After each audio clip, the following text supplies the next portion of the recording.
Type 2 diabetes is rapidly rising. It's everywhere all the time. It's getting worse and worse. What do you mean it's rapidly rising? More and more and more people are getting type 2 diabetes. They're not curing it at all. I mean, for goodness sakes. I mean, let's call a spade a spade. Okay. Arthritis, can't cure it. I mean, you want to have a eureka moment? Mm-hmm. Do a Wikipedia search. Just pick a disease.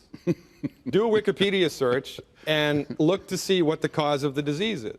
We don't know what the cause of the disease. Medical doctors don't know what causes anything. It's supposed to be genetic. Well, I don't think so, because didn't Darwin argue about the survival of the fittest and, you know, the selection, natural selection? So if all of these illnesses were in fact genetic, why aren't there less and less and not more and more? Because they're not genetic. It has nothing to do with it. If there's anything to do with the chromosomal activity and the relationship to chronic disease, it's because of epigenetics, environmental factors which negatively affect the genes. Something that's genetic, you're born with it. So the pancreas is not producing enough insulin. Is that what's going on? Well, okay, so there's two types of diabetes. Type 1 diabetes, where your pancreas stops producing insulin. Then you need insulin to live. And type 2 diabetes, which you develop later on in life, where your body starts to get sluggish in its ability to metabolize sugar, right? Type 2 diabetes is rising rapidly. Now, interestingly enough, the medical doctors have no idea what causes it, and they have no idea how to cure it. They manage it with metformin and with insulin. Metformin reduces the liver's ability to metabolize sugar. So let me walk you through how this happens, okay? So you eat something that has sugar in it. By the way, sugar is not the Antichrist. Okay. Sugar is the gasoline of the body. You couldn't blink an eyelash without sugar. Sugar is so important to the human body that your DNA is made from it. DNA is an acronym, deoxyribonucleic acid. The ribo stands for ribose, which is sugar. Your DNA is made from sugar. You couldn't blink an eyelash without it. The problem isn't sugar. It's how much are you eating and how efficient is your body at dealing with it. So, eat something that's got sugar in it. Your body produces insulin. Insulin floats through the blood, binds to the cell walls. How does it know how to do that?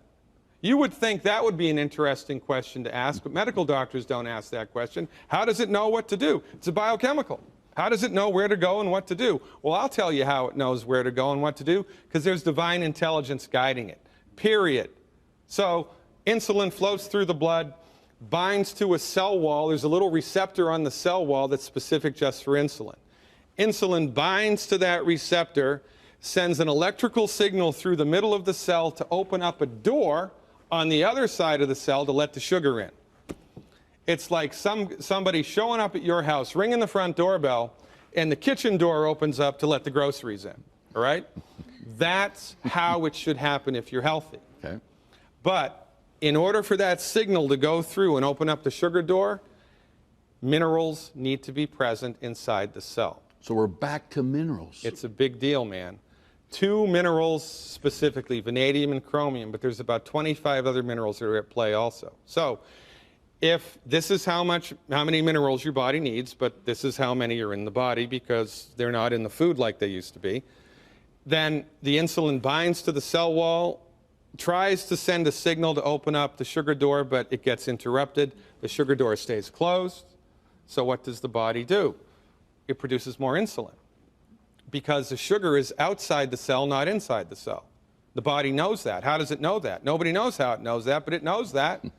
So sugar is still in the cell. The body produces more insulin, more insulin, more insulin. It rings the bell. The door is closed. It rings the bell. The door is closed. More insulin, more insulin. Finally, there's so much flippin' insulin in the blood that it forces its way through the door. It slams through the door, breaks the door open. A little bit of sugar gets in the cell.